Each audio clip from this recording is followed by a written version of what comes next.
Now to new details on a huge traffic fiasco on the Beltway. Maybe you got caught up in this mess on the drive home from work today. Well, you can thank a presidential motorcade for all this. Adam Longo is in the newsroom tonight with new images and new reporting on this. Hey, Adam. Yeah, kind of surprising this doesn't happen more often, right? 5:26 on a Tuesday night. Look, a mere 16 vehicles crossing the American Legion Bridge on the inner loop of the Beltway. Yeah, it never looks like this at rush hour. Jared Moore shared this video saying, "My first presidential motorcade since living in D.C. Too bad they shut down the inner loop of 495 during rush hour traffic to do it." Well, Jared, I hope this makes up for it. The White House pool report I got in my email inbox tonight. The motorcade arrived at the site of the first fundraiser in Chevy Chase, Maryland at 5:21 p.m. after an uneventful ride. How nice!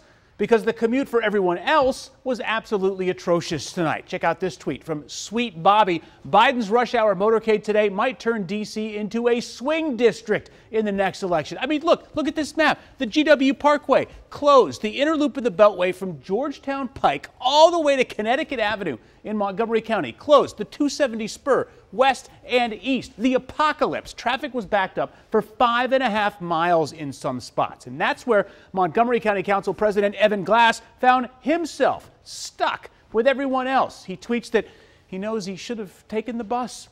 Now, President Biden took the decked-out Secret Service Suburban from the White House to two fundraisers in Chevy Chase, Maryland tonight. He left the White House at 4:52. He was back at 8:30, according to a journalist who was assigned to cover the motorcade. Now, here's how the backup looked when state police shut down the 270 spur when Biden was on his way back to the White House. Now, I went back through tonight, and I looked through all the MDOT traffic camera footage about an hour ago, and the outer loop of the Beltway here was fully closed for 23 minutes until the motorcade eventually came through this spot. Now, the Secret Service says they won't comment on procedures, but it is pretty common for the president to travel by motorcade instead of the helicopter when the weather's stormy, like it was tonight. Lorenzo. Oh, man, what a mess. More than 20 minutes just sitting there. Yeah.